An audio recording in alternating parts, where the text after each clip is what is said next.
இன்றைக்கி நம்ம ரொம்ப சுவையான ரொம்ப சாஃப்டான இட்லி எப்படி செய்கிறதுன்னு ரொம்ப ஈஸியான மெத்தடில் பார்க்கலாம். வாங்க பார்க்கலாம்.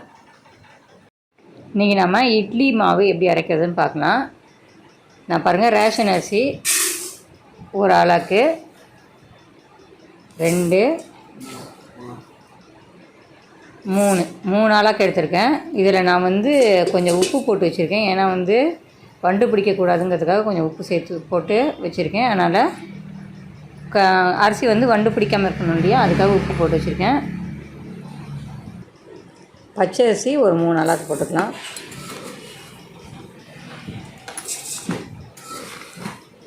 நான் ஃபுல்லாக தலை தட்டாமல் தான் போட்டிருக்கேன். அதே மாதிரி தலை தட்டாமல் போட்டுக்கோங்க. பச்சை அரிசி 3 ஆளாக்கு, புழுங்கல் அரிசி 3 ஆளாக்கு நான் எடுத்துருக்கேன். இப்போ இதை நல்லா ஒரு 5-6 தடவை நல்லா கழுவிக்கணும். இப்போ நீங்கள் இட்லி அரிசி எடுத்திங்கன்னா இதே அளவு எடுத்துக்கலாம். அதை ஒரு 2 தடவை கழுவினா போதும். ரேஷன் அரிசிங்கிறதுனால ஒரு 5-6 தடவை கழுவணும். இப்போ அரிசி எப்படி தலை தட்டாமல் போட்டோமோ அதே மாதிரி உளுத்தம் பருப்பும் தலை தட்டாமல் பாருங்கள் ஃபுல்லாக எடுத்துருக்கேன். தலை தட்டாமல் அப்படியே ஒரு ஆளாக்கு எடுத்துக்கணும். 6 ஆளாக்கு அரிசிக்கு 1 ஆளாக்கு உளுத்தம் பருப்பு. வெந்தயம் கொஞ்சம் போட்டுக்கணும். வெந்தயம் பாருங்கள் எவ்வளோ போடுறேன்னு. வெந்தயம் இந்த அளவுக்கு சேர்த்துக்கணும். அப்போ தான் இட்லி தோசைலாம் டேஸ்ட்டாக இருக்கும். அதோடு இல்லாமல் வெந்தயம் உடம்புக்கு ரொம்ப நல்லது. அயன் சத்து, அதோடு இல்லாமல் நல்ல குளிர்ச்சி வேறு தரும். நம்மளுக்கு உடம்புக்கு மினரல்ஸு, விட்டமின்ஸு எல்லாமே இருக்குது. நிறைய சத்து இருக்குது வெந்தயத்தில். நம்ம இட்லி தோசை அடிக்கடி சாப்பிட்றோம் இல்லையா, அதில் நம்ம வெந்தயம் சேர்த்துக்கிட்டோம்னா நம்மளுக்கு டெய்லி வெந்தயம் நம்மளுக்கு உடம்பு சேர்ந்த மாதிரியே இருக்கும். சத்தம் நம்மளுக்கு கிடச்சிரும். அதனால் நம்மளுக்கு இது நல்ல நம்மளுக்கு உபரி ஆயும் வரும் வெந்தயம் போட்டாக்கா. அதோடு இல்லாமல் நம்மளுக்கு நல்ல சத்தம் கொடுக்கும். அதனால் வெந்தயம் நம்ம கொஞ்சம் கூடுதலாக சேர்த்துக்கிட்டால் கூட பரவாயில்ல. ரொம்ப கூடுதலாக சேர்த்துட்டோன்னா கசப்பு கொஞ்சம் தெரியும். அதனால் ஒரு டீஸ்பூன் வெந்தயம் எடுத்தால் போதும். நம்ம இதை நல்லா ஊற வச்சிடணும். ஒரு 5 ஹவர்ஸ் கழுவி ஊற வைக்கணும். உளுத்தம்பருப்பை ஒரு 2 ஹவர்ஸ் ஊற வச்சா போதும்.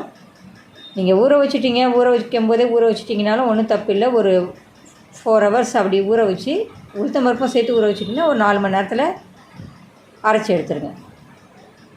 இப்போ நான் அரிசியை ஒரு 6 டைம்ஸ் கழுவிட்டு வந்துட்டேன். அதில் எவ்வளோ தண்ணி ஊற்றிட்டோம் பாருங்கள். அந்தளவு தண்ணி ஊற்றினா போதும். உளுத்தம்பருப்பையும் நான் கழுவிட்டு வந்துட்டேன். உளுத்தம்பருப்புக்கு நம்ம தண்ணி ஊற்றும் போது எதில் அளந்து போட்டோமோ அதிலே ஒரு 4 அளவு தண்ணி ஊற்றினா கரெக்டாக இருக்கும். பாருங்கள், அதே ஆளாக்கில் நான் தண்ணி ஊற்றுறேன். 1 ஊற்றிட்டேன். இப்போ 2வது ஊற்றலாம். 2வது,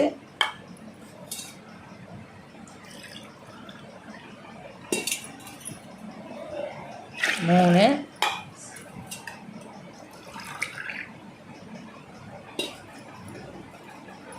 4 இந்த அளவு தண்ணி ஊற்றிக்கிங்க. இதை நம்ம அப்படியே ஊற வச்சிடலாம்.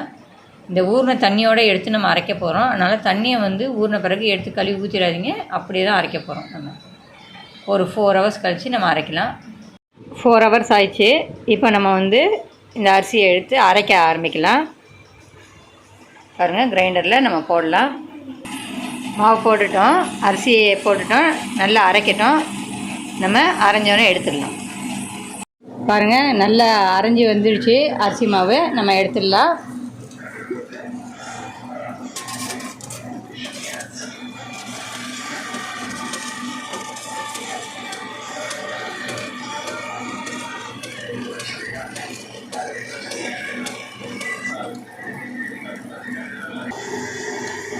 பாருங்கள், நல்லா மசிஞ்சு நல்லா ஓரளவு குறைன்னு தான் நான் எடுத்துருக்கேன் நான் மாவை. அப்போ தான் இட்லிக்கு நல்லாயிருக்கும்.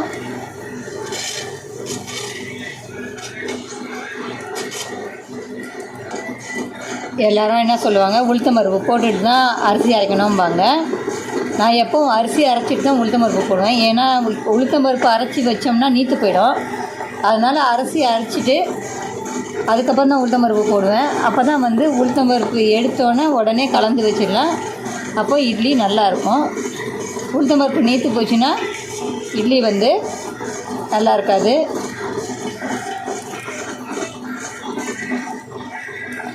அதனால் முதல்ல அரிசியை போட்டு அரைச்சிடணும். பாருங்க, நான் சுத்தமாக அரிசியை எடுத்துட்டேன்.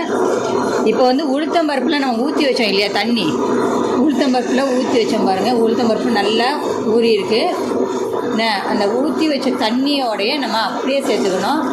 அந்த 4 கிளாஸ் தண்ணி கரெக்டாக இருக்கும் உளுந்து அரைஞ்சி வரத்துக்கு. அப்படியே ஊற்றிக்கலாம்.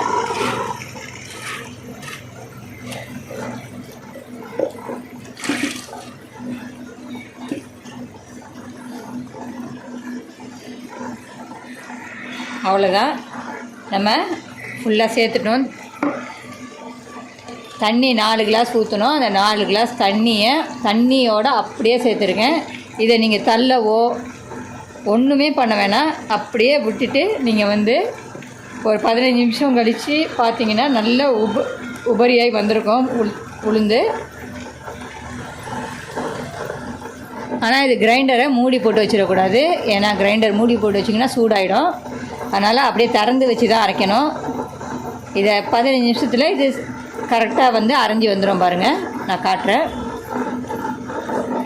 நீங்கள் எந்த ஆளாக்கில் அரிசி எடுக்கிறீங்களோ அதே ஆளாக்கில் ஒரு ஆளாக்கு உளுத்தம்பருப்பு எடுத்துக்கணும். எந்த ஆளாக்காக இருந்தாலும் பரவாயில்ல. பாருங்கள், 15 நிமிஷம் ஆயிடுச்சு. மாவு நல்லா உப்பி வந்துடுச்சு பாருங்கள். நம்ம இப்போ எடுத்து வச்சிடலாம். 15 நிமிஷம் எதுவுமே நான் வந்து டச் பண்ணவே இல்லை, அப்படியே வந்து விட்டுட்டு போனேன் நான். 15 மினிட்ஸ் ஆயிடுச்சு. நல்லா வந்து உபரியாகி வந்துடுச்சு மாவு. நம்ம எடுத்துக்கலாம்.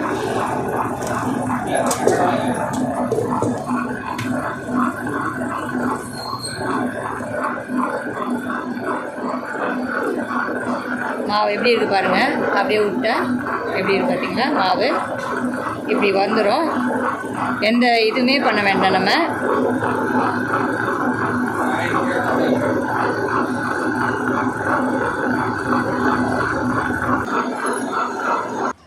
பாருங்கள், நான் ஃபுல்லாக எடுத்துட்டேன்.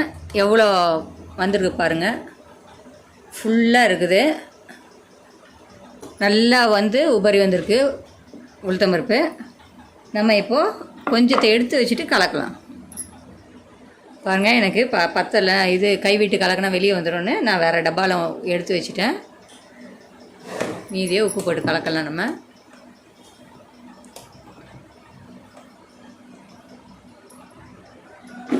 பாருங்கள், இந்த அளவுக்கு உப்பு எடுத்துக்கோங்க.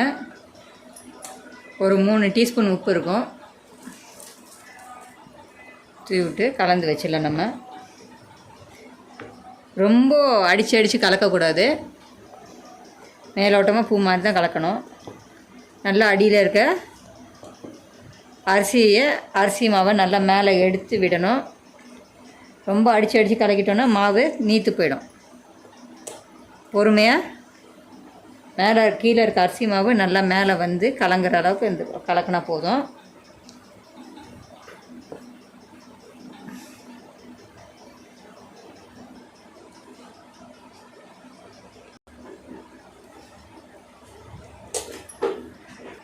ஒரு 6 to 7 ஹவர்ஸ் அப்படியே மூடி போட்டு வச்சிடலாம். நல்லா புளிச்சோன்னா நம்ம எடுத்து இட்லி ஊற்றலாம். மாவு நல்லா பொங்கி வந்திருக்கு பாருங்கள். நம்ம இப்போ இட்லி ஊற்றலாம். இப்போ இட்லி ஊற்றுறதுக்கு தட்டில் கொஞ்சம் எண்ணெய் ஊற்றி தடவிக்கலாம்.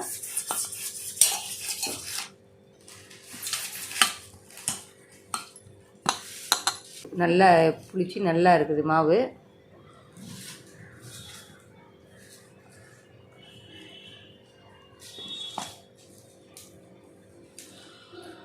ஒரு கலந்து விட்டுக்கிட்டால் கூட நல்லாயிருக்கும். கொஞ்சமாக லைட்டாக, ரொம்ப கலக்கக்கூடாது.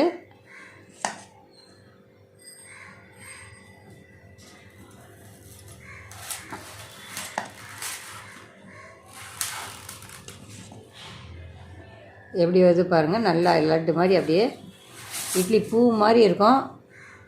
இந்த மாதிரி செஞ்சிங்கன்னா நல்லா சாஃப்டாக வரும் இட்லி. நம்ம இட்லி ஒரு 10 நிமிஷம் வேக வச்சா போதும். இட்லியை நம்ம எல்லா கட்டையும் ஊற்றி வைக்கிறேன் நான். இட்லி குண்டால நம்ம வச்சுட்டோம். ஒரு சொம்பு தண்ணி ஊற்றிட்டு நம்ம இட்லியை கட்டை எல்லாம் வச்சிடணும். வச்சுட்டு ஒரு 10 நிமிஷம் வேக விடலாம். இட்லி ஆயிடுச்சு. அது வெந்துச்சா இல்லையா அப்படின்னு பார்த்துடலாம் நம்ம. பாருங்கள், இட்லி வெந்துச்சா இல்லையான்னு பார்க்கறதுக்கு ஒரு ஸ்பூனை வச்சு இப்படி குத்தி பார்த்திங்கன்னா இது பாருங்கள், சுத்தமாக ஒன்றும் ஒட்டலை பாருங்கள். இந்த மாதிரி ஒட்டாமல் வந்துச்சுன்னா இது வெந்துடுச்சின்னு அர்த்தம். இல்லைன்னா அப்படியே மேலெல்லாம் ஆகிடும், இட்லி மாவு மேலெல்லாம் ஒட்டிக்கும். அப்போ வந்து இட்லி வேகலை, கொஞ்சம் நாடி வைக்கணும். இந்த மாதிரி குத்துனா பாருங்கள் சுத்தமாக ஒட்டலை இல்லையா, லைட்டாக இந்த மாதிரி வர்றதுனால இல்லை. ஒட்டாமல் வந்துச்சுன்னா வெந்துடுச்சின்னு அர்த்தம். இப்போ நம்ம இட்லி எடுத்துடலாம். பாருங்கள், இட்லி நல்லா வெந்து வந்துடுச்சு. இங்கே பாருங்கள், அமுக்குனா எவ்வளோ சாஃப்டாக இருக்குது பாருங்கள். இட்லி நல்லா சாஃப்டாக இருக்கும். இட்லி பார்த்திங்களா எப்படி இருக்குது பார்த்திங்களா? இட்லி நல்லா சாஃப்டாக இருக்கும், நல்லா சாப்பிட்றதுக்கும் நல்லா டேஸ்ட்டாக இருக்கும். இந்த மாதிரி செஞ்சு பாருங்கள், உங்களுக்கு பிடிக்கும்னு நினைக்கிறேன். பிடிச்சிருந்தால் லைக் பண்ணுங்கள், ஷேர் பண்ணுங்கள், சப்ஸ்கிரைப் பண்ணுங்கள். தேங்க்யூ.